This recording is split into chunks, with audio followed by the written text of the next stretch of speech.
सबसे पहले रीमा, आपसे डिस्कशन का आगाज करते हैं। अब जो खान साहब ने ऐलान किया है कि 2 सूबाई असम्बलियां तहलील करने का ऐलान है और जी मुशावरत का सिलसिला शुरू कर दिया है, लीगली इस वक्त पोजीशन कितनी स्ट्रांग है खान साहब की, आपको क्या लगता है? शुक्रिया। आपने कहा कि उन्होंने असेंबलीज तहलील करने का फैसला किया है और ऐलान किया है, लेकिन आपने जो अभी सुनाया हमें उसमें तो वो कह रहे थे वो असेंबलीज क्विट करने का सोच रहे हैं। तो मेरा ख्याल है ये थोड़ा सा इनएक्यूरेट होगा कहना कि उन्होंने कहा कि वो असेंबलीज डिसॉल्व कर देंगे। अभी भी उन्होंने कहा है वो मुशावरत करेंगे और अगली मंजिल असेंबली तहलील करने की होगी ना? हो सकता है, लेकिन उन्होंने ये कहा नहीं। और मेरा ख्याल है ये एक इम्पोर्टेंट डिस्टिंक्शन है क्योंकि दोनों प्रोसेसेस जो है वो मुख्तलिफ हैं। अच्छा, जब बहुत सी इमरान खान साहब ऐसी कोई बात करते हैं और फिर शुरू हो जाती है स्पेक्यूलेशन के कानूनी तौर पे क्या हो सकता है क्या नहीं हो सकता, फ्रैंकली मेरे लिए बहुत टीडियस है क्योंकि पिछले हफ्ते वो कह रहे थे वो सरप्राइज देंगे और मुख्तलिफ स्पेक्यूलेशन शुरू हो गई थी, vote of confidence, vote of no confidence, वो तो जब तक वो कोई फैसला नहीं करते एग्जैक्टली लीगल सिचुएशन क्या है ये प्रिडिक्ट करना मुश्किल है। लेकिन क्योंकि कुछ इस वक्त स्पेक्यूलेशन हो रही है उस पर बात कर लेते हैं। कुछ लोग कह रहे हैं कि अगर वो रेजिग्नेशन देंगे तो असेंबलीज जो है वो खुद डिसॉल्व हो जाएंगी। ऐसा नहीं होगा। खास तौर पे पंजाब असेंबली में तो मुख्तलिफ पार्टीज की इतनी नुमाइंदगी है कि पीटीआई के रेजिग्नेशंस के बाद भी असेंबलीज अपना काम कर सकेंगी।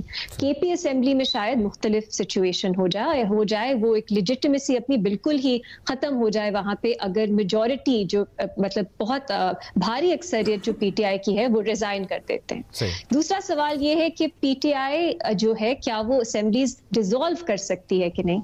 इस पे ऑफ कोर्स सीएम के पास इख्तियार होता है, वो अपने जो गवर्नर हैं उनको एडवाइस दे सकते हैं डिसोल्यूशन की, और गवर्नर पे ये लाजिम है, उन पे ये फर्ज है कि वो डिसॉल्व करें। अगर वो फैसला नहीं भी करते 2 दिन के अंदर अंदर ये जो सीएम का फैसला होता है ये हतमी होता है और असेंबलीज डिसॉल्व हो जाती है।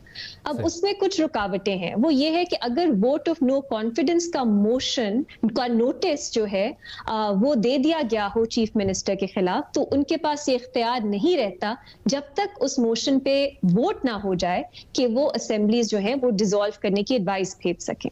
अब इस पे भी दो मुख्तलिफ राय पाई जा रही है। कुछ लोग कह रहे हैं कि 6 महीने का वक्त है, 6 महीने से पहले वोट ऑफ नो कॉन्फिडेंस का मोशन ही मूव नहीं हो सकता, नोटिस ही नहीं दिया जा सकता। ये गलत है, किसी आइन में, कानून में, रूल्स में ये कतगन नहीं है।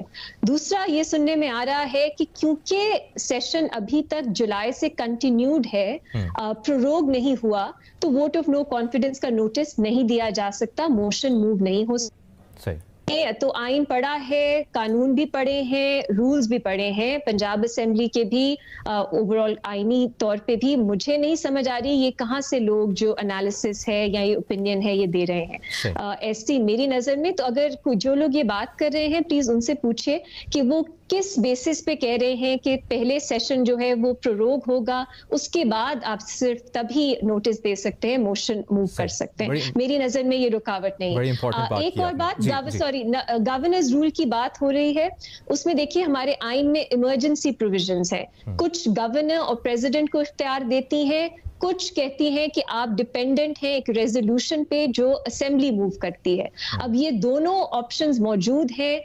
गवर्नर और प्रेसिडेंट के पास इख्तियार तब होता है एक इमरजेंसी का जिसका जो थ्रेशोल्ड है वो बहुत ज्यादा होता है कि बिल्कुल ही नामुमकिन हो जाए असेंबलीज का फंक्शन करना, तो गवर्नर और प्रेसिडेंट या जो आपका नेशनल असेंबली और सेनेट है वो भी फैसला कर सकते हैं इस तरह का। तो उसमें जो एग्जैक्ट सिचुएशन है डिपेंड करता है आप किस तरह की इमरजेंसी की बात करते हैं। हमारी इमरजेंसी प्रोविजंस जो है वो मुख्तलिफ हैं। बहुत आपने इंपॉर्टेंट बात की है, इस पर इसको मजीद भी आगे बढ़ाएंगे।